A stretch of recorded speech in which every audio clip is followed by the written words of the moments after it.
गुरुदेव भगवान की जय। श्री मौनी बाबा जी भगवान की जय। महात्मा बुद्ध को प्यास लगी थी। आनंद पास के पहाड़ी झरने पर पानी लेने गए, किंतु देखा कि झरने से अभी अभी बैलगाड़ी गुजरी है और सारा जल गंदा हो गया है। वे वापस लौट आए और महात्मा बुद्ध से बोले, मैं पीछे छूट गई नदी पर जा रहा हूँ जल लेने। इस झरने का पानी बैलगाड़ियों के कारण गंदा हो गया, किंतु महात्मा ने आनंद को वापस उसी झरने पर भेजा। तब अभी पानी साफ नहीं हुआ था और लौट आए। ऐसा 3 बार हुआ, परंतु चौथी बार आनंद हैरान रह गए। अब सड़े गले पत्ते सब नीचे बैठ चुके थे, काई भी सिमट गई थी और पानी आईने की भांति चमक रहा था। इस बार वे पानी लेकर लौटे। महात्मा बुद्ध ने तब कहा, आनंद, हमारे जीवन के जल को भी विचारों और बैलगाड़ियां रोज रोज गंदा करती रहती हैं और हम जीवन से भाग खड़े होते हैं, किंतु यदि हम भागे नहीं, मन को झील के शांत होने की थोड़ी सी प्रतीक्षा कर लें तो सब कुछ स्वच्छ हो जाएगा, उसी झरने की तरह। गुरुदेव महाराज की जय। कितनी सुंदर बातें हैं। जब विपत्ति किसी को भी आए, हम सभी को थोड़ा सा प्रतीक्षा कर लेना चाहिए। महाराज, विपत्ति किसी को भी आ सकती है और आती रहती है, इससे भागने की ज़रूरत नहीं है। थोड़ा सा धैर्य की ज़रूरत है। थोड़ा सा अगर हम धैर्य धारण करेंगे तो निश्चित रूप से वो विपत्ति दूर हो जाएगी। श्रीमान, आइए श्री हरिनाथ जी के बारे में कुछ समझें। ये दक्षिण देश के रहने वाले थे। घर धन संपत्ति से भरपूर था। भागवत परिचर्चा ही इनकी प्रमुख साधना थी। एक बार स्वप्न में भगवान श्री नारायण ने इनको आदेश दिया कि सबको छोड़कर मेरे सेवा में आ जाओ। इन्होंने भगवान देश शिरोधार्य कर दूसरे दिन प्रातः काल ही सर्वस्व त्याग कर श्री बद्रिका आश्रम के लिए प्रस्थान कर दिए। वहां पहुंचकर मनसा वाचा कर्मणा भगवान की सेवा में लग गए। इनको सेवा से रीझ कर भगवान ने इन्हें निज अंग सेवा में रख लिया। श्री गोविंद ब्रह्मचारी जी ये बड़े उदारमान परोपकारी संत थे। एक बार एक भक्त को सभी मंदिरों में दर्शन करते हुए तथा आंसू बहाते हुए देखकर उन्होंने दुख का कारण पूछा तो उसने बताया कि मैं घर से भगवत सेवा एवं संत सेवा के निमित्त 20 स्वर्ण मुद्राएं लेकर चला था। रास्ते में एक जगह विश्राम कर रहा था, वहीं मेरी सभी मोहरें किसी ने चुरा ली। मेरे मन को मनोरथ नहीं पूर्ण हो सका, इस बात का मुझे बड़ा दुख है। इन्होंने कहा, तुम शोक मत करो, जितना धन चाहो मुझसे लेकर अपना मनोरथ पूर्ण कर लो। भक्त का हृदय प्रसन्नता से खिल उठा। उसने श्री गोविंद ब्रह्मचारी से द्रव्य लेकर अपने मन के अनुसार भगवान को भेंट चढ़ाया और संतों का भोज भंडारा किया। उसी रात भगवान ने श्री गोविंद जी को स्वप्न में बताया कि भक्त की मोहरें अमुक ने चुराई है। तब उन्होंने चोर को एकांत में बुलाया और विविध प्रकार से उपदेश दिया। चोर ने सब मोहरें लाकर वापस कर दी और स्वयं भी चोरी छोड़कर भक्त बन गया।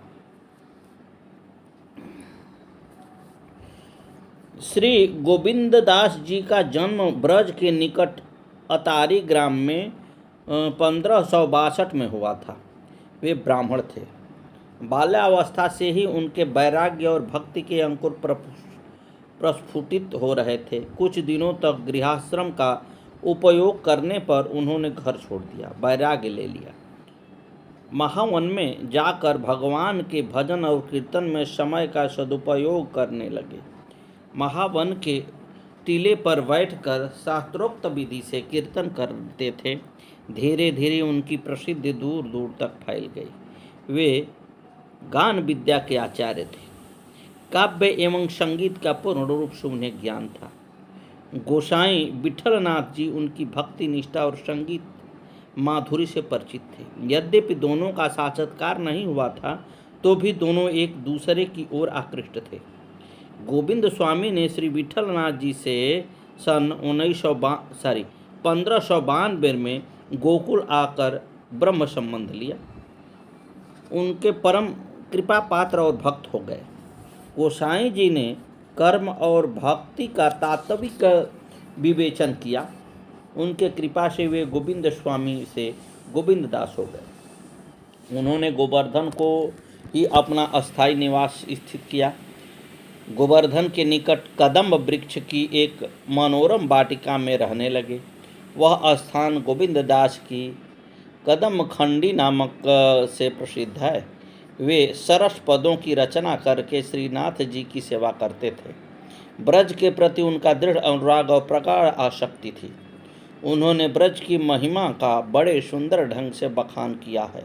वे कहते हैं, बैकुंठ जाकर क्या होगा, न तो वहाँ कालिंदी गिरी नंदिनी तट को चूमने वाली सलोनी ललिताओं को ही शीतल और मनोरम छाया है, न भगवान श्री कृष्ण की मधुर बंसी ध्वनि की रसालता है, न तो वहाँ नंद यशोदा हैं और न उनके चिदानंद घन मूर्ति श्याम सुंदर हैं, न तो वहाँ ब्रज रज है, न प्रेम उन्मत्त राधा रानी के चरणाबिंद मकरंद का रसवादन है।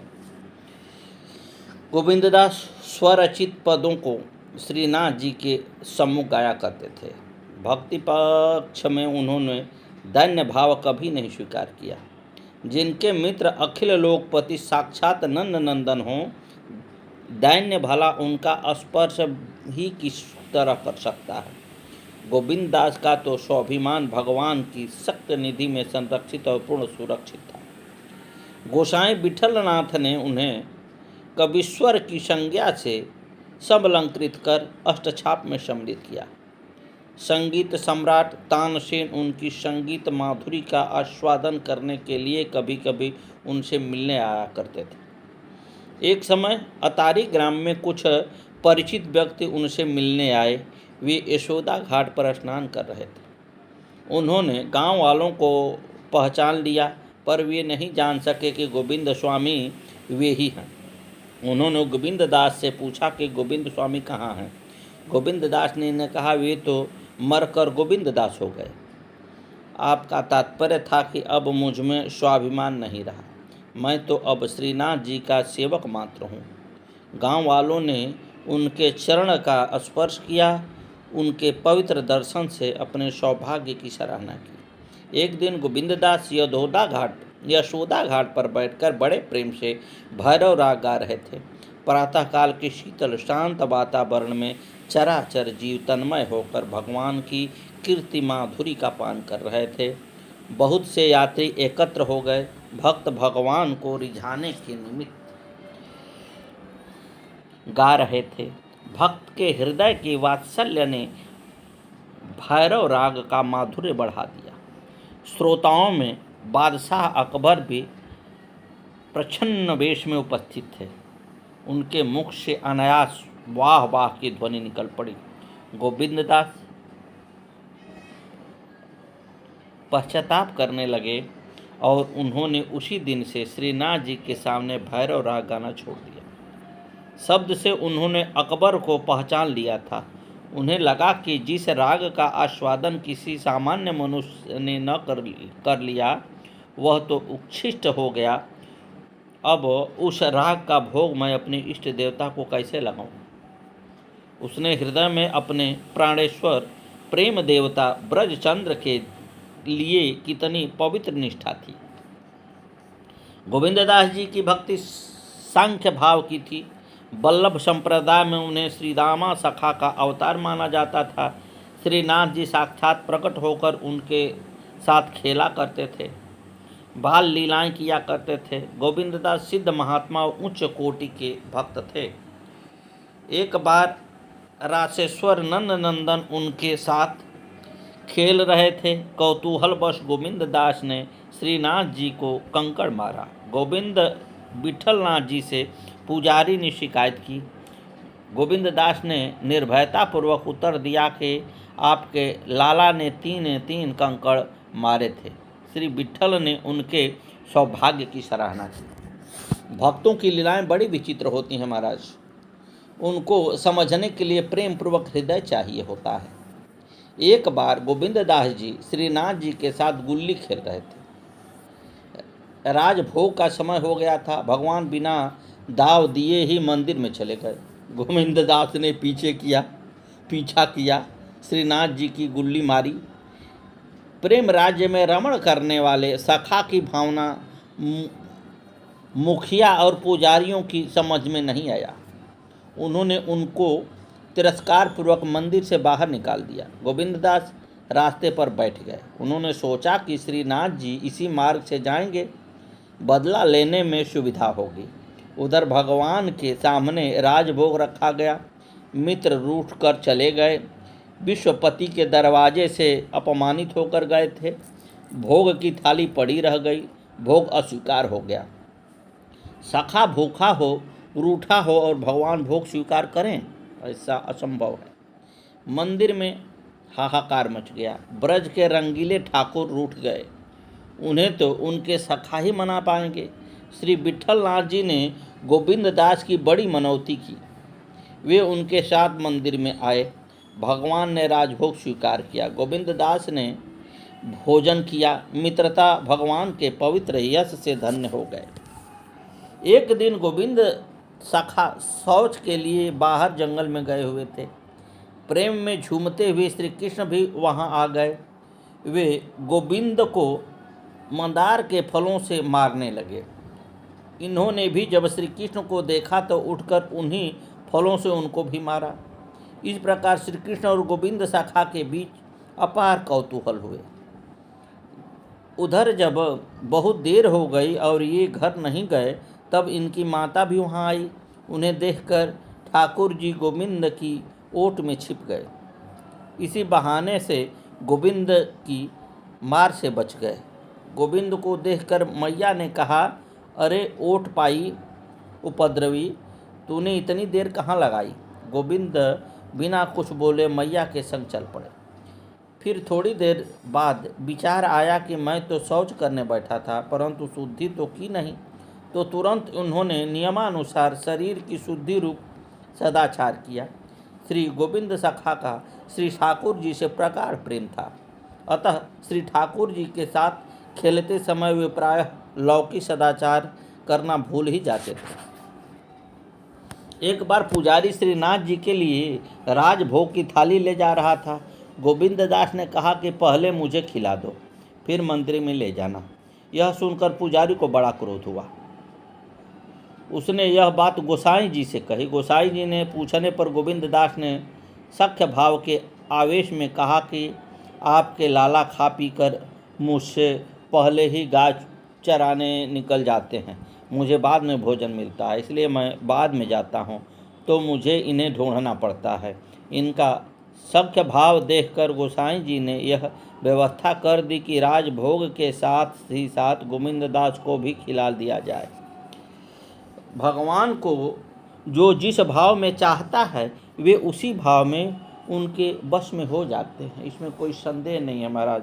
अब देखिए, बड़े बड़े संत महात्माओं की ये कथन है साहब, इस पर थोड़ा सा ध्यान दीजिए, मत भटकिए। बहुत भटक लिए। देखिए, साक्षात ब्रह्म प्रभु जो है खेलते हैं संतों के साथ। एक समय गोविंददास को श्रीनाथ जी ने प्रत्यक्ष दर्शन दिया। वे श्याम ढाक पर बैठकर बंसी बजा रहे थे। इधर मंदिर में उत्थानपन का समय आ गया था।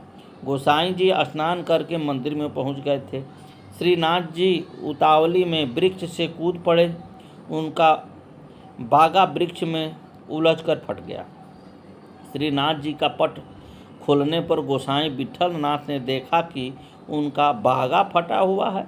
बाद में गोविंददास ने रहस्योद्घाटन किया। गोसाई जी को साथ लेकर जाकर वृक्ष पर लटका हुआ चीर दिखलाया। गोविंददास का सखा भाव सर्वतः सिद्ध था। कभी कभी कीर्तन गाने के समय श्रीनाथ जी स्वयं उपस्थित रहते थे। एक बार इन्हें श्रीनाथ जी ने राधा रानी सहित प्रत्यक्ष दर्शन दिए। श्रीनाथ जी स्वयं पद गा रहे थे और श्री राधा जी ताली बजा रही थी। गोविंददास ने श्री गोसाई से इस घटना का स्पष्ट वर्णन किया। श्रीनाथ जी उनके प्रकट रूप से बात करते थे, पर देखने वालों की समझ में कुछ नहीं आता था। एक समय श्रृंगार दर्शन में श्रीनाथ जी की पाग ठीक रूप से नहीं बंध गई थी। गोविंददास ने कहा, प्रभु जरा अपनी पाग संभाल लीजिए। श्री ठाकुर जी ने कहा, गोविंद तुम बहुत अच्छी पाग बांधता है, आज तू ही मेरी पाग बांध दे। तब गोविंद दास ने मंदिर में प्रवेश करके उनकी पाग ठीक की। इस पर मंदिर के भीतरिया ने गोसाई विठल दास जी से शिकायत की कि महाराज गोविंद दास ने मंदिर में प्रविष्ट होकर श्रीनाथ जी को छू लिया। इस पर गोसाई जी ने हंसते हुए कहा, अरे श्रीनाथ जी तो गोविंद के साथ नित्य खेलते ही रहते हैं, उनके छूने से वे अपवित्र थोड़े ही हो जाते हैं। भक्त के चरित्र की विलक्षणता पता भगवान के भक्तों को ही लगता है। प्रेम राज्य में कुल जाति गुण सौंदर्य ज्ञान आदि का महत्व नहीं होता महाराज, वहाँ तो प्रियतम को रिझाने के लिए सिर्फ प्रेम की आवश्यकता होती है। श्री गोविंद दास जी अपने एक पद में कहते हैं कि भगवान को वर्ण जाति से अभी अधिक भाव प्रिय होता है, वे भाव भक्ति पर अधिक रिझते हैं। कहते हैं कि कान्हा नामक एक भंगी बालक था, उसका श्रीनाथ जी के प्रति सख्य भाव था। वह नित्य प्रति श्रीनाथ जी के मंदिर में सामने झाड़ू लगाने आता था। श्रीनाथ जी जैसे गोविंद दास जी के साथ खेला करते थे, वैसे ही कान्हा के साथ भी विविध क्रीड़ाएँ करते थे। एक दिन श्रीनाथ जी और गोविंद दास जी कान्हा के साथ खेल रहे थे। खेल में कान्हा हार गया तो श्रीनाथ जी ने उसे घोड़ा बनाया और उसके पीठ पर चढ़ गए। जब खेल खत्म हो गया और श्रीनाथ जी मंदिर में जाने लगे तो श्री गोविंद दास जी ने कहा, जय जय, श्री गोसाई जी तो मंदिर में बड़ा आचार विचार करते हैं और आप अब भंगी को छूकर मंदिर में प्रवेश करेंगे, राजभोग आरोगेंगे। इस प्रकार आप मर्यादा मिटाकर भ्रष्टाचार फैलाएंगे, यह उचित नहीं है। मुझसे तो यह अनीति सही नहीं जा सकती, मैं तो श्री गोसाई जी से इसकी शिकायत करूँगा। श्री ठाकुर जी ने कहा, भैया ऐसा नहीं करना, मुझे जी भर के अपने सखाओं के साथ खेलने दो, मैं तुम्हारी हाहा खाता हूँ। परंतु श्री गोविंद दास जी ने एक नहीं मानी। इनका कहना था कि आप पहले समीपस्थ गोविंद कुंड में स्नान करके तब मंदिर में प्रवेश करिए। श्री ठाकुर जी ने कहा, भैया ठंड के दिन है, स्नान करने का मन नहीं हो रहा है, मैं ऐसे आचार विचार से बाज आया। तब श्री गोविंद दास ने कहा, अच्छा स्नान नहीं करना चाहते हैं तो कम से कम कुंड पर चलकर मंत्र पढ़कर मार्जन तो कर लीजिए। श्री ठाकुर जी ने गोविंद दास जी का यह प्रस्ताव स्वीकार कर लिया। कुंड पर आकर मार्जन आचमन करने लगे। तब तक औचक ही गोविंद ने धक्का देकर श्री ठाकुर जी को कुंड में गिरा दिया, संग संग अपने को भी गिरा दिया। श्रीनाथ जी को तैरने का अभ्यास कुछ कम था, अतः वह कुंड में गोता खाने लगे। तब श्री गोविंद दास ने ही बाँह पकड़कर उन्हें निकाला भी। तत्पश्चात ताली बजाते हुए गोविंद अपने घर को भाग गए और श्रीनाथ जी भीगे वस्त्र मंदिर में आकर विराजे। जब श्री गोसाई जी सेवा में गए और श्री ठाकुर जी को भीगे वस्त्र पाए तो पूछे, जय जय, वह वस्त्र कैसे भीगे हैं? श्रीनाथ जी ने मुँह पिचकाकर कहा, गोविंद ने धक्का देकर मुझे कुंड में गिरा दिया था, अतः मेरे सभी वस्त्र भीग गए। श्री गोसाई जी ने तुरंत गोविंद दास को बुलाया और बड़ी फटकार लगाई कि कहीं ऐसा खेल खेला जाता है जिसमें जान जोखिम उपस्थित हो, रार तकरार बढ़े। श्री गोविंद दास ने हंसकर कहा, गोसाई जी, आपके श्री लाला जी ने भंगी के बेटे को घोड़ा बनाकर उस पर सवारी की थी। हमने कहा कि स्नान करके मंदिर में चलो, परंतु ये नहीं माने। तब मैं जैसे तैसे इन्हें स्नान कराकर मंदिर में ले आया। यदि मैं ऐसा नहीं करता तो आपका सब आचार विचार समाप्त हो जाता। यह सुनकर गोसाई जी का हृदय भर आया और कहने लगे कि धन्य है गोविंद सखा, जिनके साथ खेले बिना श्री ठाकुर जी का मन ही नहीं मानता। गोविंद स्वामी ने गोवर्धन में एक कंदरा के निकट सन 1642 में लीला प्रवेश किया। उन्होंने आजीवन श्री राधा कृष्ण की श्रृंगार लीला के पद गाए, भगवान को अपनी संगीत और काव्य कला से रिझाया। सद्गुरुदेव भगवान की जय। ऐसे हैं प्रभु, ऐसे हैं उनके सखा महाराज। हम लोग कहाँ हैं, अपने को विचार करें, हम कहाँ उपस्थित हैं। राग द्वेष से भरे हुए हैं, मोह माया एकदम जकड़ के रखी हुई है। भगवान कहाँ से मिलेंगे? अपने पेट भरने में ही परेशान है, कहाँ भगवान को खोजते हैं। और जिस दिन भगवान को हम खोजने लगेंगे उस दिन स्वतः ही हमारा पेट भरने लगा, मुझे कुछ परिश्रम करना ही नहीं पड़ेगा। लेकिन हम तो जी जान से अपने पेट के चक्कर में पड़े हैं, भगवान के चक्कर में कहाँ पड़े। और भगवान इस घन चक्कर से अगर निकाल देते हैं तो वो व्यक्ति मुक्त हो जाता है। सद्गुरुदेव भगवान की जय। आगे की कथा।